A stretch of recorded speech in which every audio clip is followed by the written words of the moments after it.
Salut les bricolos! Aujourd'hui, on termine notre série sur les évacuations des eaux usées en testant l'installation. Je croise les doigts.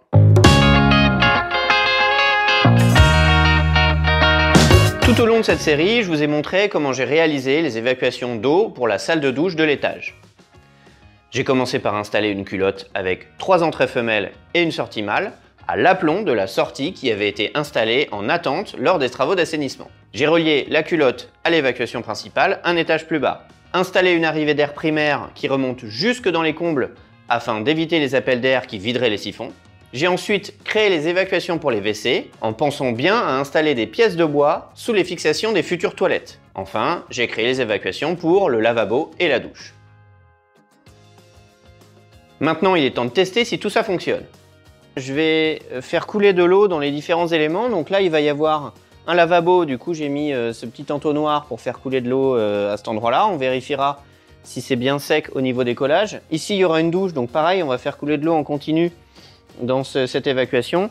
Et ici, c'est des toilettes. Donc j'ai mis un plus gros récipient. Là, ça fait 5 litres. C'est un peu petit pour des toilettes, mais j'avais pas plus grand.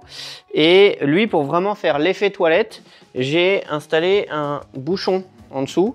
Donc on va essayer de le remplir d'eau. Et une fois qu'il sera bien rempli d'eau, j'irai retirer le bouchon d'un coup pour voir si tous les collages sont bien étanches et vérifier partout s'il n'y a pas de l'eau qui suinte, quoi. Puisqu'après, ce sera dans le plancher, donc je pourrai plus vérifier. Le bon moyen pour vérifier si c'est mouillé, c'est d'avoir de la poussière sur les mains. Voilà. Et tu le vois tout de suite, tu vois si c'est mouillé avec de la poussière sur les mains. Écoute, là, ça m'a l'air pas mal, hein.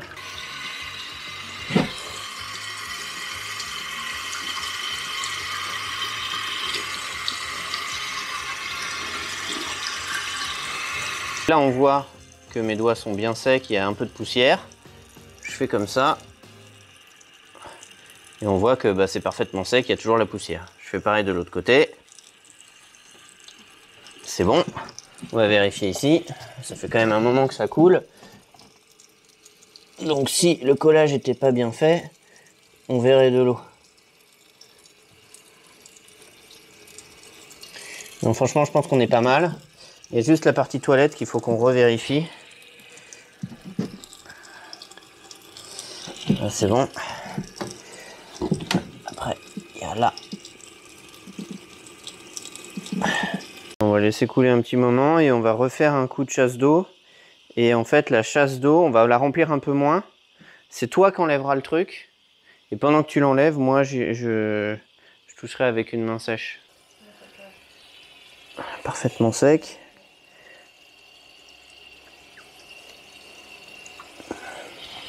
Parfaitement sec. C'est pas mal, hein. C'est pas mal. En même temps, ici, tous les raccords sont faits dans le bon sens, donc pour que ce soit pas bon quand même. Tu sais, il y a l'idée, c'est que tu vois, là le tube il est un peu évasé. Oui. Et donc lui il rentre dans lui, et en plus il y a le collage, donc tu as tout ça, donc il faudrait que l'eau remonte. Et donc là c'est pareil, là c'est pareil.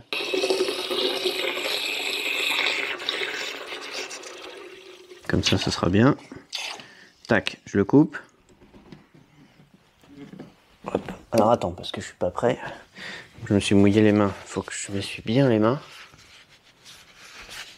Que je me remette de la poussière sur les mains.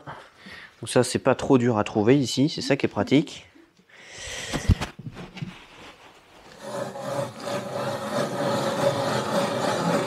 Hop là. Voilà, une main bien poussiéreuse. Alors, on va faire l'inverse. Tu vas venir ici.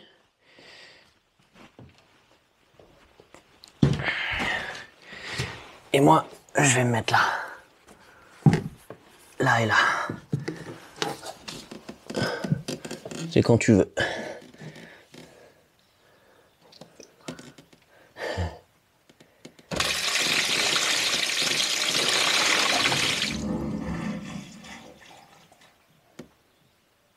Bon, ouais, tu en tout cas. Ah bah écoute, ça m'a l'air bien, hein. Nickel. Top. La pente est bien respectée, a priori. Et puis surtout, il n'y a pas une goutte d'eau, pas un suintement, rien du tout. Donc je pense que les collages ont été bien faits. C'est important parce que vous voyez, ça va être dans le plancher, donc j'aurai plus accès après. S'il y a vraiment un très gros problème, je pourrais toujours arriver par en dessous en cassant le plafond ou alors en cassant cette partie-là de plancher, mais autant s'assurer que c'est bien fait. Là, j'estime d'un commun accord avec moi-même que cette activité est un succès. J'espère que cette série de vidéos sur les évacuations de plomberie vous a plu. Si c'est le cas, n'oubliez pas les pouces en l'air, le partage, les commentaires. Pour ceux qui souhaitent me donner un coup de pouce, vous pouvez le faire via ma page Tipeee. Je vous mets un lien ici. A plus!